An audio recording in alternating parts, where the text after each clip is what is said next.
Now that we've learned a little bit something about how people view themselves and their responsibility to others, and we've also learned some interesting things about how people manage their time, and that's the study of chronemics, let's think about the third cultural building block, and that is, how do people prefer to communicate one with another?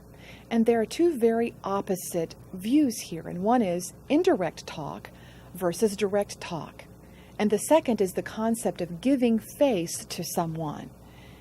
So let's first think about what it means to be in a culture where direct talk is very much valued, as in the United States. In the US, we very much value people who speak plainly. People say what they mean, and they mean what they say in this country. In fact, we simply say it's best to tell it like it is. We really don't think that there's a need to read between the lines.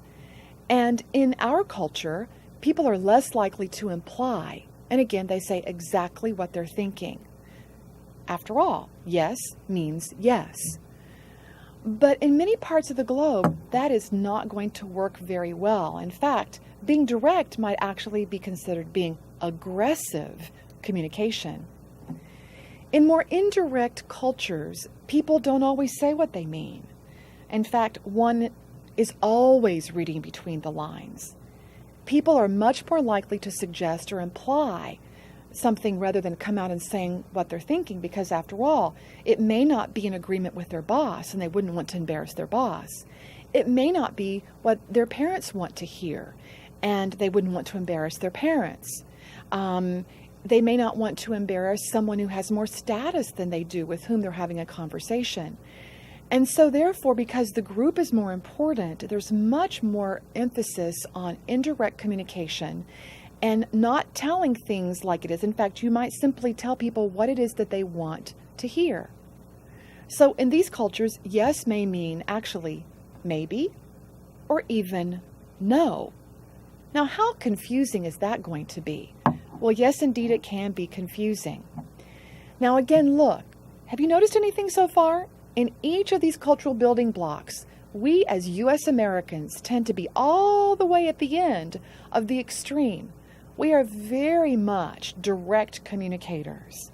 But again, moving toward the middle of this continuum, we find Japan, China, the Middle East, and again, Latin Americans who prefer much more indirect communication. Now, why is this so? Think of it this way. In the United States, we have incredible diversity. Our country is built upon immigrants.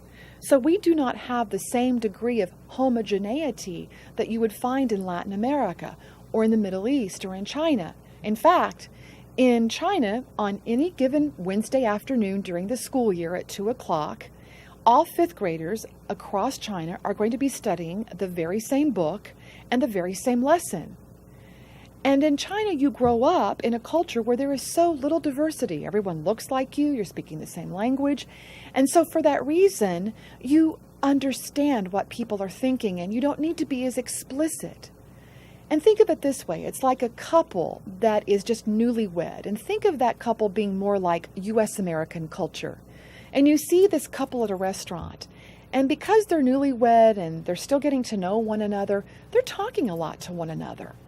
But then in the corner, you see another couple, and they've been married for 50 years. They've just celebrated their golden wedding anniversary.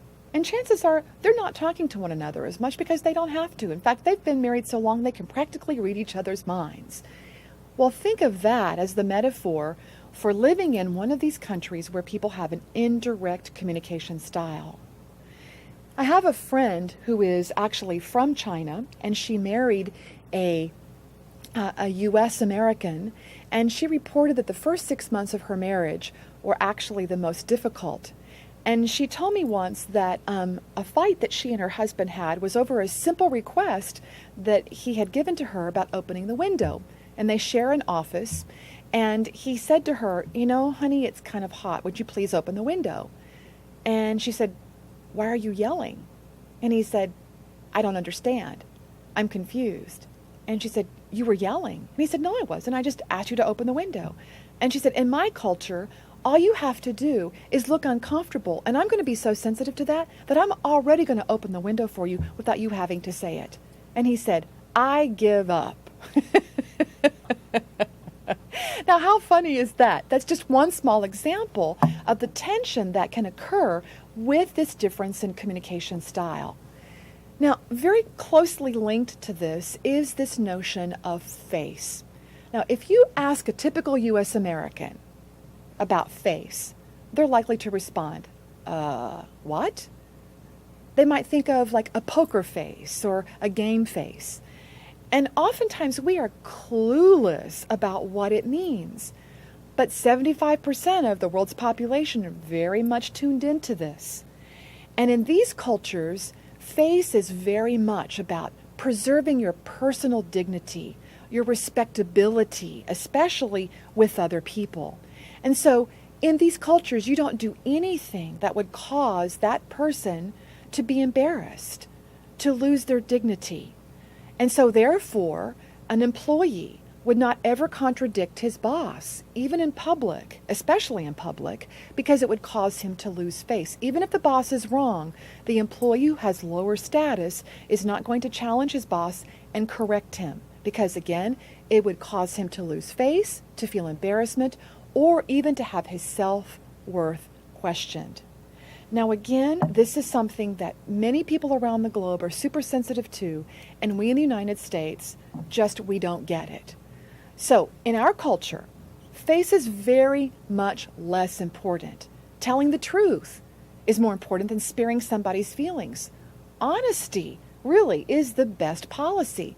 So we think it's okay to say no and even to confront people. After all, getting and giving information is the primary goal of the communication exchange. You're simply there to get information. On the other hand, in cultures where face is much more important, it's about the group. It's about preserving the harmony of the group and the individual. And so the truth is going to be adjusted when it threatens someone's face. So one is not going to say what one thinks when the other person wants to hear, all right, so as not to disappoint. And it's not always proper to say no, to disagree or confront. And preserving the personal bond is therefore the goal of that personal communication exchange. Now, I've heard this happen many times in Mexico, and I've worked with Mexican businessmen who have measured a U.S. business person very quickly by how they handle time and how they deal with the business lunch. And within the first 24 hours, I've often heard my Mexican friends who do a lot of multinational business deals, they'll say, we've decided not to do business with this person, but rather than confront that person, rather than tell them directly, we will simply use the phrase, algo sucedió, something came up. Now that is the key phrase. That key phrase preserves harmony for the Mexican, preserves their face, and it's also a form of giving face to the U.S. American business person who, quite frankly, is probably unaware of what's going on. So again, we need to understand this very important concept. Here we are again. We U.S. Americans, we are very much at the end of this continuum. We are unaware of face, and so therefore it's not important. But for most of the world, including the Middle East, Latin America, China, and especially Japan, face is of paramount importance. So let's take a quick quiz. Briefly describe the concept of face.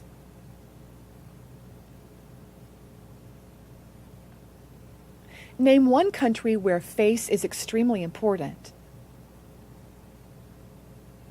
And then name one country where the concept of face does not exist at all. Good. Now, I want to give us a little case study of how important this is in Japan. And I don't know if you've ever heard of the very famous pitcher by the name of Takashi Nishimoto, but there was quite a spectacular incident that took place between him and his coach in 1985. And in fact, it is recorded in our Understanding Human Communication textbook on page 284. And I'm going to tell you a little bit about what happened. Takashi Nishimoto was a very famous player, and he had a run-in with his coach, and this is how it all came about. The concept and practice of group harmony is what dramatically differentiates Japanese baseball from the American game. It is the connecting thread running through all Japanese life and sports. While, quote, let it all hang out and, quote, do your own thing are mottos of contemporary American society, the Japanese have their own credo in the well-worn proverb, quote, the nail that sticks up shall be hammered down. It is practically a national slogan. Holdouts, for example, are rare in Japan. A player usually takes what the club designs to give him, and that's that.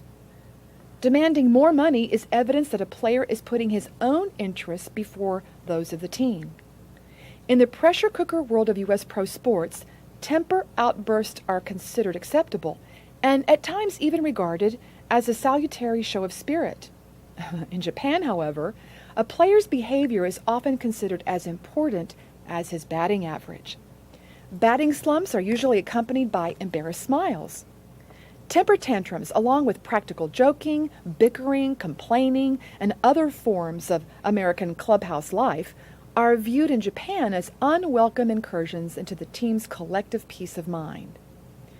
Now, when Tokyo Giants' top pitcher Takashi Nishimoto ignored the instructions of his coach in practice one summer day in 1985, he caused his coach to lose face, who was then obligated to punch him in between the eyes.